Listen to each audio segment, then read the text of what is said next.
Hello everyone, welcome back to my channel, and in this video I will teach you the sequence animation in the Flutter. So after learning lot animation in Flutter, you can also learn about the sequence animation, which is easy to build and which is more important that you have to know about. Okay, sequence animation are simple animation, but it will make your application more attractive than others.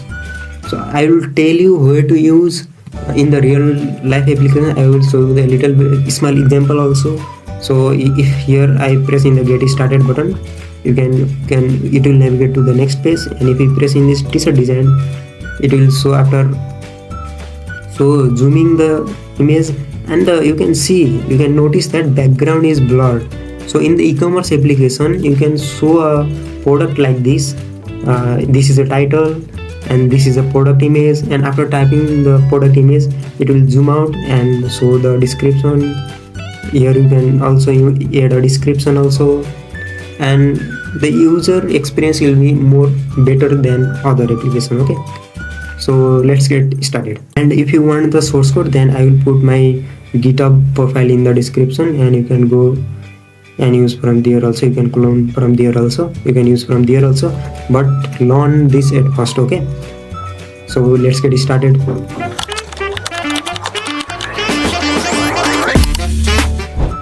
So at first we have to go to the publicspec.yml file, and we have to add this dependency called Flutter Sequence animation.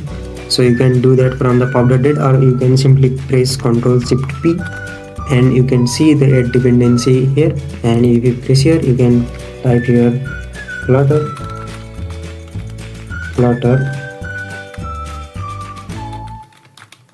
Sequence animation. If you press enter, then it will be added into your publicspec.yml file. So after this, let's go to our page, main page, and here there is nothing in main page. I have just passed the onboarding screen. So sorry, this is the screen that we are creating in this page, sequence animator dot. So first of all, here we have to pass with single ticker provider mixin. So we are saying that, so inside the stateful widget, we are saying that we are managing the state with a single ticker provider. So because we are creating only one animation in this application, in this video I'm creating only one animation.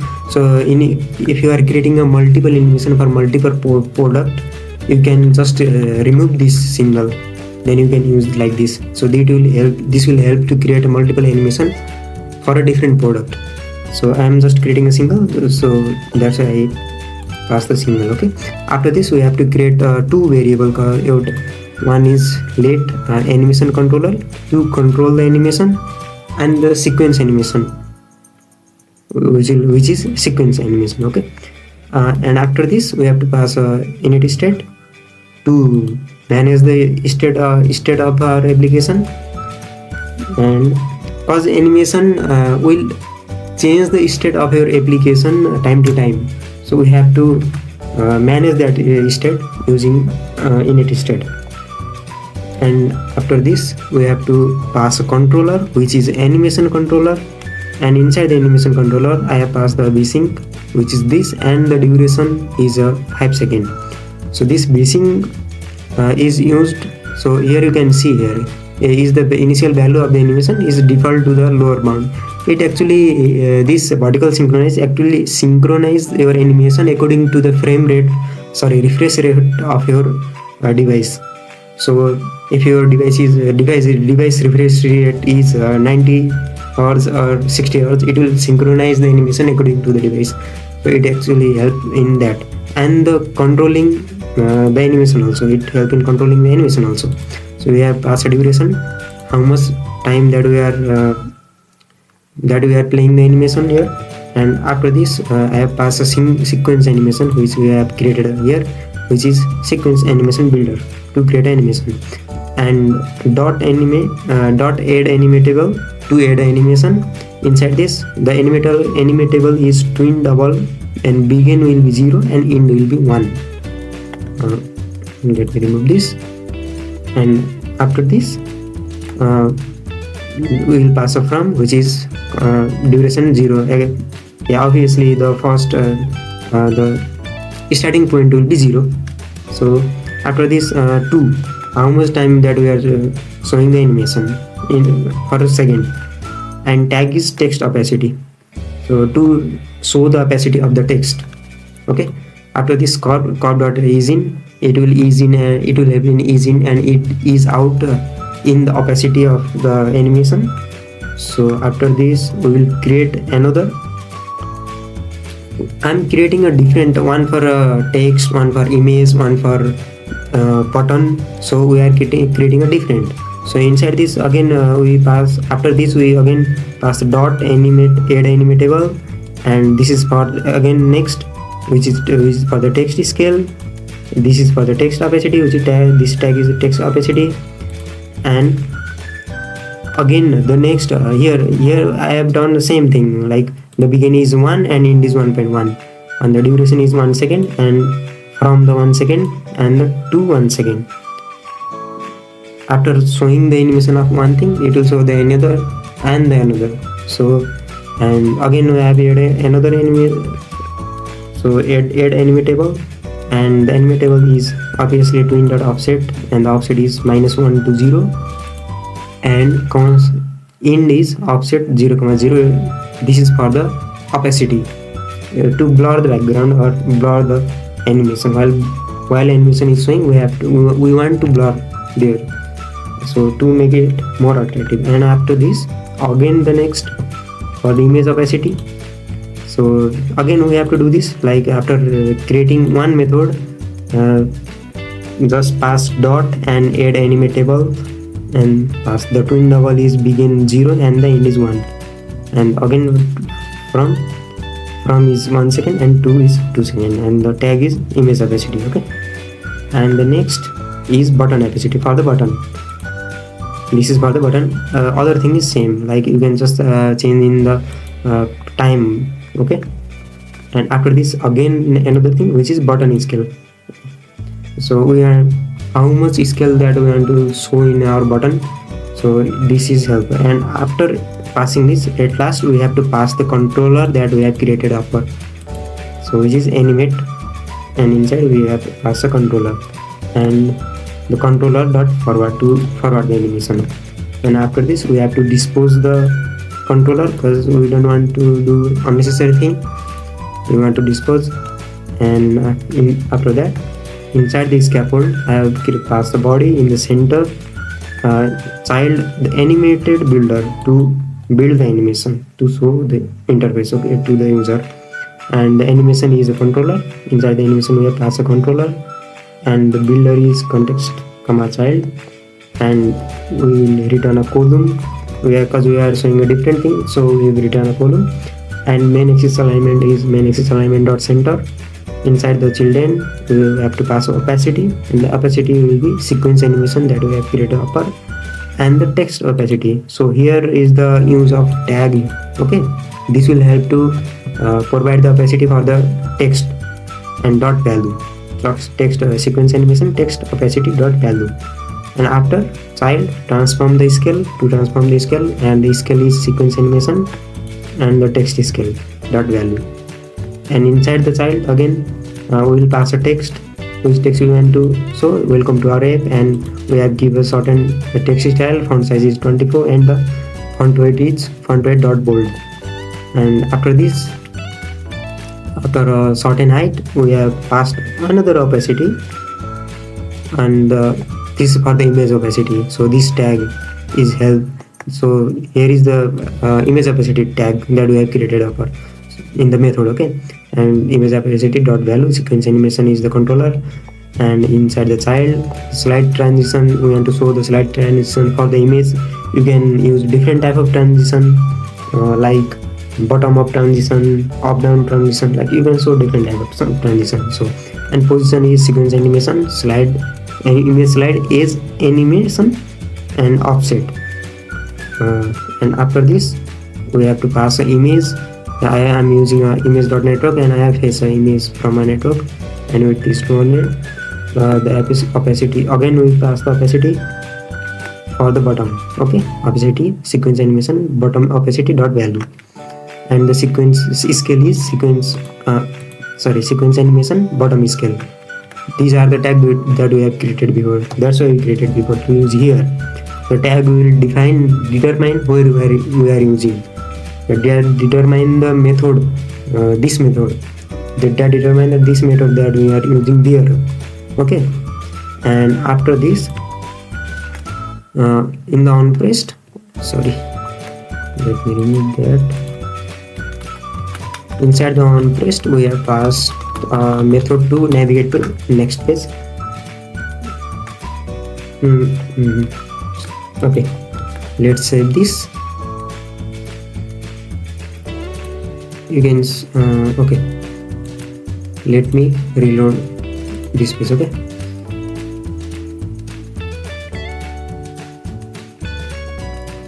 so you can see the animation. You can see how it is faded into blur, and it's the blur, and it again let me restart, and then you can see clearly.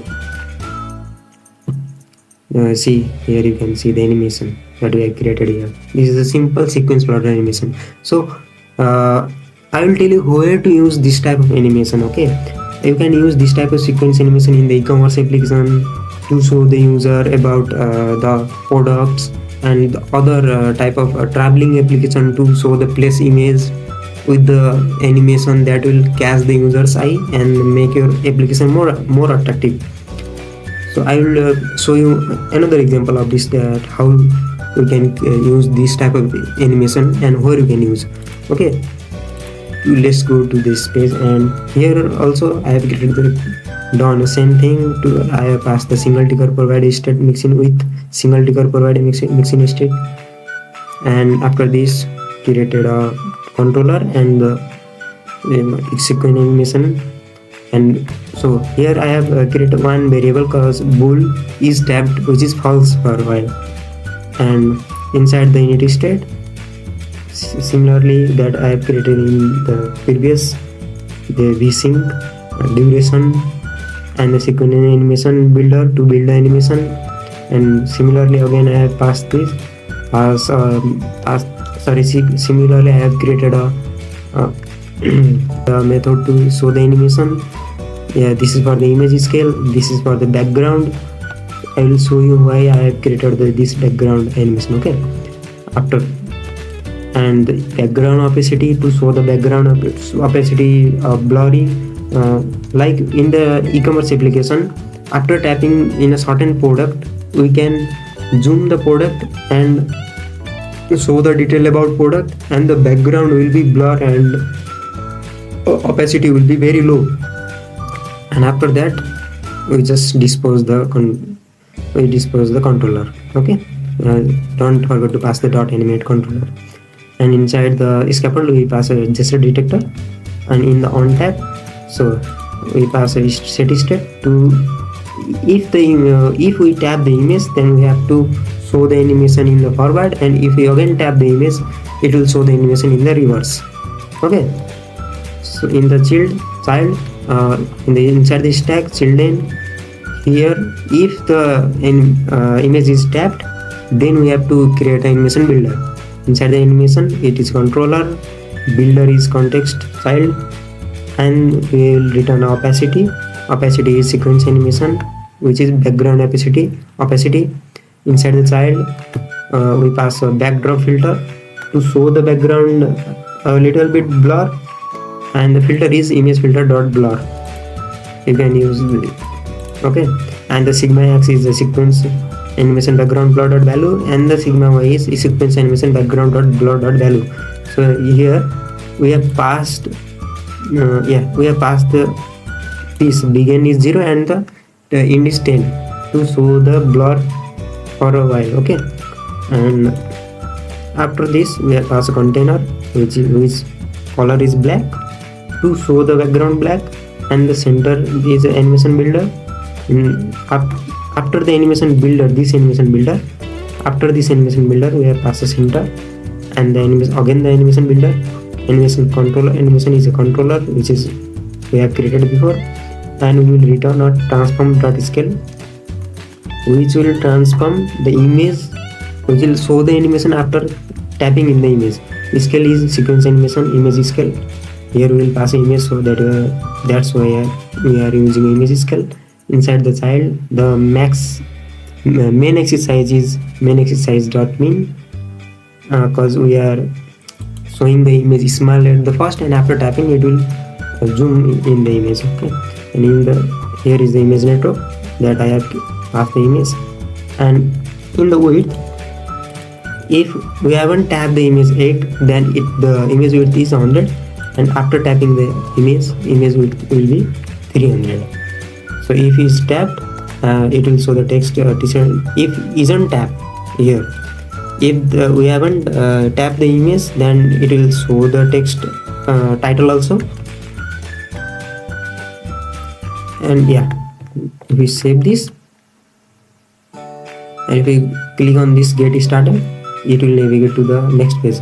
Okay, so in the simple type of e-commerce application, you can show this title, this t-shirt design, and the product. And after tapping this product, it will show the animation and zoom in your product, which is more attractive than the normal thing. Okay, so here you can see, if I tap here, it will zoom in. If I again tap, it will zoom out.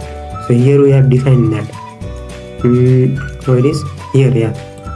If it's tapped, then it will zoom in, and if you again tap, the controller.reverse will show the reverse animation. So this is how you can create a Flutter sequence animation and use in a real life application. This much for today's video. I will provide source code in the description. Just go into my GitHub profile and you can use from there also. And if you are new at this channel, then do subscribe. Then you can share this video to others who want to learn Flutter in the easiest way. So this was for today. Have a nice day. Bye.